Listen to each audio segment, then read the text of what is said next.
Avant de plonger dans cette histoire incroyable, pensez à vous abonner à la chaîne et à activer la cloche. Ici, chaque récit a quelque chose à dire, et vous ne voudrez pas en manquer un seul.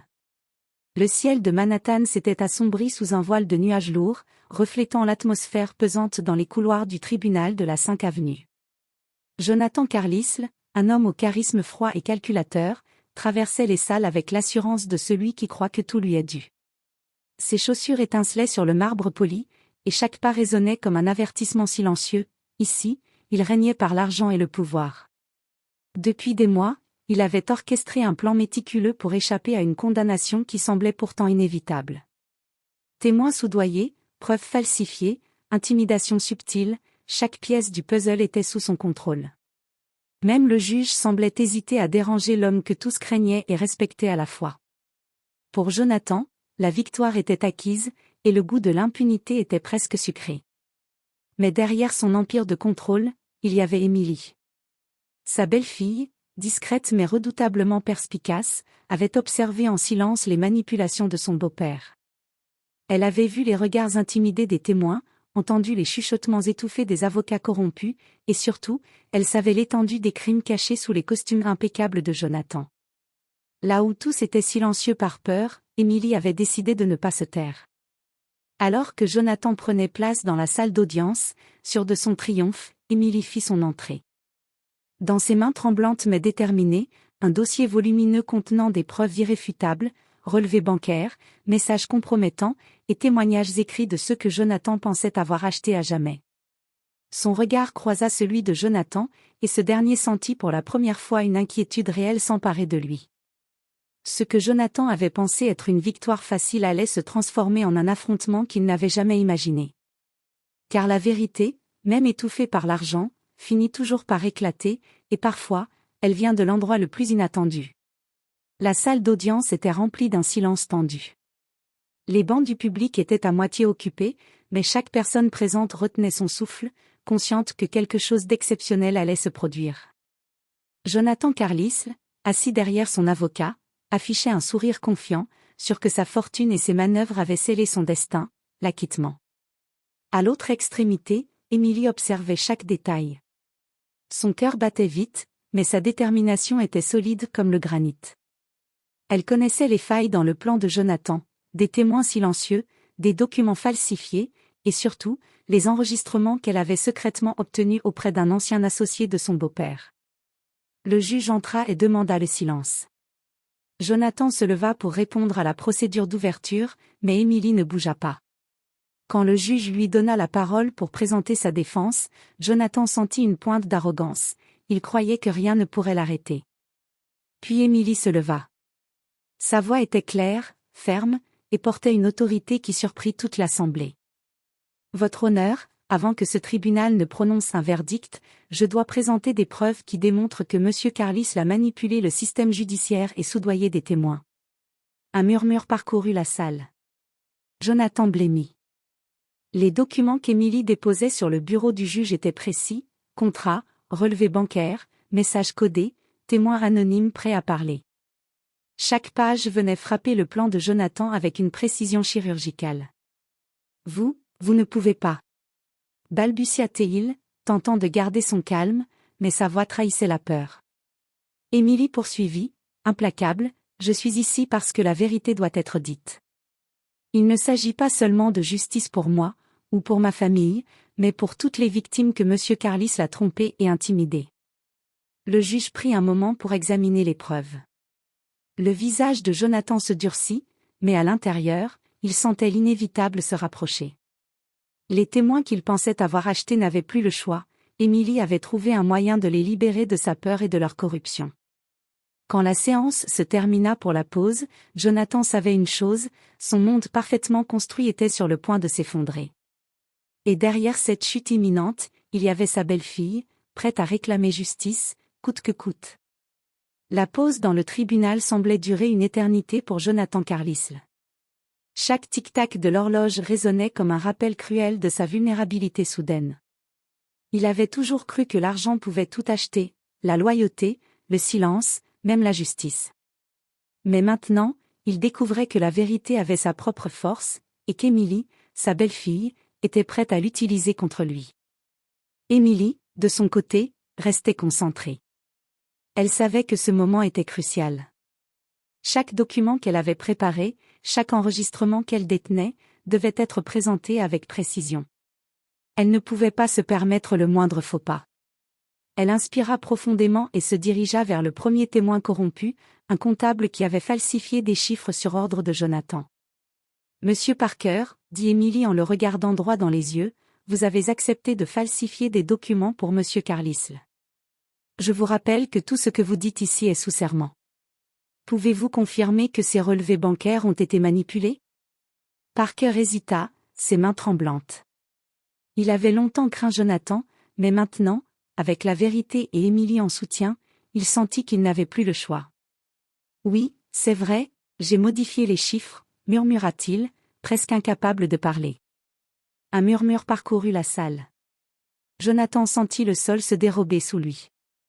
Chaque témoin corrompu qu'Émilie appelait venait confirmer l'ampleur de ses manipulations. L'arrogance et le pouvoir qu'il pensait immuables s'effondraient face à la détermination de sa belle-fille. Le juge, impassible mais attentif, examinait chaque pièce de preuve et chaque témoignage. Émilie ne montrait aucun signe de peur. Elle savait qu'elle n'était pas seulement là pour dénoncer Jonathan, elle représentait toutes les victimes de son mensonge, toutes les vies que son argent et son pouvoir avaient écrasées. Puis vint le moment le plus choquant, un témoin, un ancien associé de Jonathan, révéla un enregistrement audio où Jonathan lui-même ordonnait de soudoyer les témoins. La salle entière fut figée par le poids de la révélation. Jonathan sentit un frisson glacé parcourir son échine. Tout son empire de mensonges, sa réputation soigneusement construite, risquait de s'effondrer en un instant. « C'est impossible » murmura-t-il, sa voix tremblante. « Ce n'est pas réel. » Émilie le regarda avec une fermeté qui ne laissait place à aucune hésitation. « La réalité, Jonathan, c'est que la justice ne peut pas être achetée. Et cette fois, c'est vous qui allez devoir en répondre. » Alors que la séance reprenait, Jonathan comprit qu'il n'avait plus aucune issue. Chaque document, chaque témoin, chaque preuve, était une pièce d'un puzzle qui le condamnait irrémédiablement. Et derrière tout cela, se tenait Émilie, la seule personne qui avait eu le courage de défier son pouvoir et de révéler la vérité au grand jour. La salle d'audience avait pris une atmosphère électrique. Les murmures des spectateurs s'étaient tus, remplacés par une tension presque palpable. Jonathan Carlisle, assis derrière sa table, sentait la sueur perler sur sa nuque. Jamais auparavant il n'avait été confronté avec une telle détermination, et encore moins par sa propre belle-fille. Émilie s'avança avec calme. Elle avait observé chaque geste, chaque regard, et elle savait exactement où frapper pour que la façade de Jonathan s'écroule. Quand elle se plaça face à lui, son regard était froid, mais déterminé, chargé de toutes les injustices qu'il avait causées. « Jonathan, » commença-t-elle, sa voix résonnant dans toute la salle, « vous avez cru que votre argent pouvait tout effacer. Vous avez manipulé des vies, détruit des carrières, intimidé ceux qui avaient peur de vous. Mais vous avez oublié une chose, la vérité finit toujours par se révéler. » Jonathan se leva, essayant de reprendre le contrôle. « Émilie, tu ne comprends pas, ce que j'ai fait, c'était pour protéger la famille, pour protéger l'entreprise. » « Protéger la famille » rétorqua-t-elle avec un rire amer. « Tu as protégé ton argent, tes intérêts, mais pas une seule personne autour de toi. Tu as détruit des vies, et tu pensais que je resterais silencieuse ?» La tension monta d'un cran lorsque le juge interrompit leur échange. « Asseyez-vous, Carlisle. Laissez votre belle-fille finir. » Émilie continua, exposant des preuves encore plus accablantes, emails où Jonathan ordonnait de falsifier des contrats, vidéos où il menaçait des employés, et surtout des documents prouvant qu'il avait soudoyé presque tous les témoins à charge. Chaque mot, chaque document, était un coup de marteau sur le mur de l'impunité de Jonathan. Les spectateurs étaient stupéfaits. Certains murmuraient entre eux, jamais ils n'avaient vu une telle confrontation, un pouvoir aussi écrasant remis en question avec autant de courage et de précision. Jonathan sentit la colère et la peur s'emparer de lui. Il avait tout prévu, sauf cela. Il tenta une dernière manœuvre, un sourire forcé et un ton menaçant. « Tu ne sais pas ce que tu fais, Émilie. Tu détruis notre famille. Mais Émilie ne trembla pas. Non, Jonathan. C'est toi qui as détruit cette famille. Moi, je ne fais que réparer ce que tu as brisé. La justice n'est pas une question de famille ou d'argent. Elle est une question de vérité. Et cette fois, la vérité te rattrape. À ce moment précis, Jonathan sut qu'il avait perdu le contrôle. L'empire qu'il avait bâti sur le mensonge et l'intimidation était sur le point de s'effondrer. La confrontation n'était plus seulement judiciaire, elle était personnelle, familiale, et inévitablement destructrice. La salle d'audience était silencieuse, suspendue au fil de chaque mot. Jonathan Carlisle, habituellement maître de toutes les situations, se tenait immobile, le visage marqué par l'incrédulité et la peur. Chaque pièce de preuve qu'Émilie avait présentée semblait le condamner irrémédiablement. Le juge, après avoir examiné attentivement les documents et entendu les témoignages des témoins qui avaient enfin trouvé le courage de parler, frappa du marteau pour reprendre l'ordre. « Monsieur Carlisle, dit-il d'une voix grave, il est clair que vous avez utilisé votre fortune pour manipuler la justice, corrompre des témoins et entraver l'enquête. Ce tribunal ne peut pas tolérer de tels agissements. » Jonathan tenta de protester, mais Émilie le devança d'un regard glacial. « Tout ce que vous avez construit sur le mensonge s'effondre aujourd'hui, déclara-t-elle.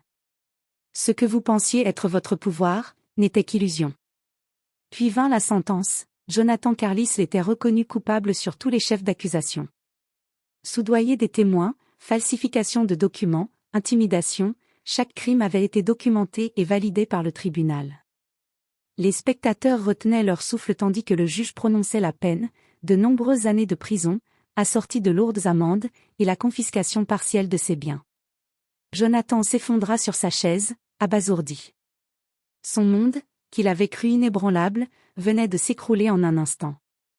Le pouvoir, l'argent, la réputation, tout n'était plus que poussière. Émilie, malgré la victoire éclatante, ne montra aucune arrogance. Elle savait que la vraie justice n'était pas seulement dans la condamnation, mais dans la vérité révélée et la réparation du mal causé. Elle se tourna vers le tribunal et dit calmement. Que ceci serve d'exemple, peu importe combien l'on croit que l'argent et le pouvoir peuvent acheter l'impunité, la vérité finit toujours par triompher. À la sortie du tribunal, les journalistes et le public acclamaient Émilie. Certains témoins vinrent la remercier, reconnaissant d'avoir enfin pu briser le silence et parler. Quant à Jonathan, escorté par les officiers de justice, il ne pouvait que contempler les ruines de ce qu'il avait bâti. Son arrogance et sa manipulation l'avaient conduit à sa propre chute. Et dans l'esprit d'Émilie, une certitude se forma, la justice, la vraie, n'appartient pas à ceux qui ont le pouvoir, mais à ceux qui ont le courage de défendre la vérité. La bataille était terminée. La vérité avait gagné. Et Jonathan Carlisle, malgré toute sa fortune, allait devoir apprendre que l'argent ne peut jamais acheter ce que la conscience ne peut tolérer.